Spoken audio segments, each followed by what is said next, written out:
Oui, salutations à la communauté, c'est votre camarade Egouti Béanzan.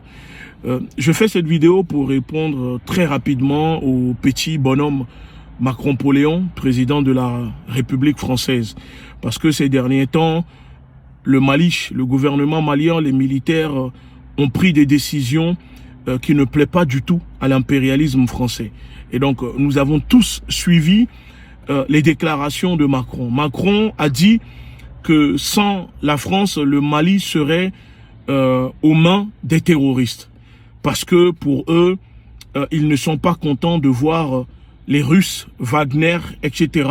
débarquer au Mali. Alors, la réponse que j'ai à dire à ce petit bonhomme de Macron-Poléon, je réponds à Macron-Poléon en lui disant, Monsieur Macron, que sans les tirailleurs africains, la France serait aux mains des nazis.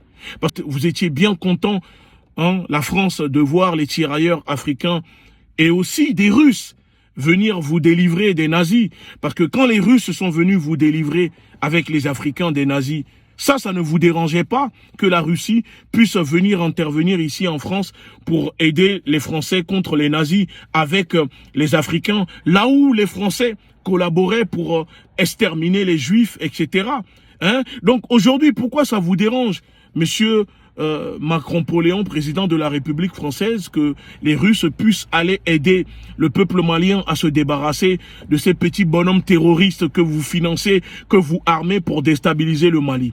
Parce que le projet pour diviser le Mali en deux, c'est un projet créé par la France. Nous savons tous que derrière cette montée du terrorisme, entre guillemets, djihadisme ou islamisme, comme vous aimez les surnommer, on sait très bien que c'est la France. Parce que si réellement la France veut lutter contre le terrorisme, la France n'a qu'à aller bombarder le Qatar. La France n'a qu'à aller bombarder l'Arabie Saoudite.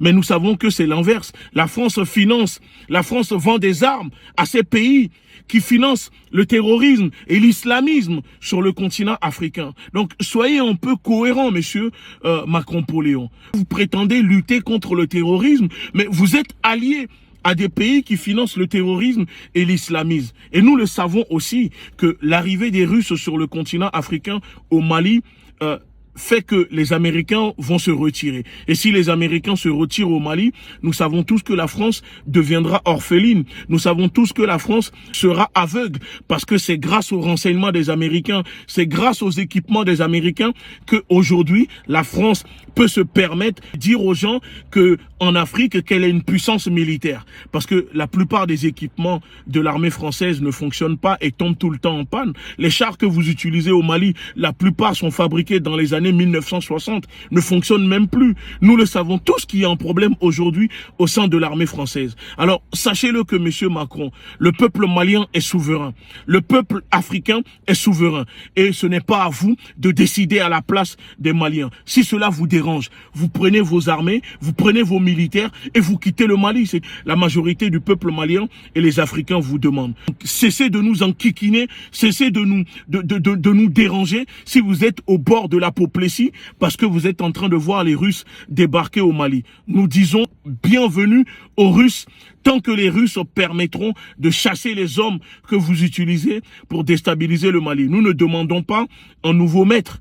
Mais ici, nous parlons de partenariat gagnant-gagnant, de partenariat militaire. La France est un partenaire militaire des États-Unis. Pourtant, les États-Unis est une grande puissance militaire. Vous comprenez? Donc, monsieur Macron, cessez d'importuner, cessez de déranger le peuple africain et spécialement le peuple malien. Merci beaucoup.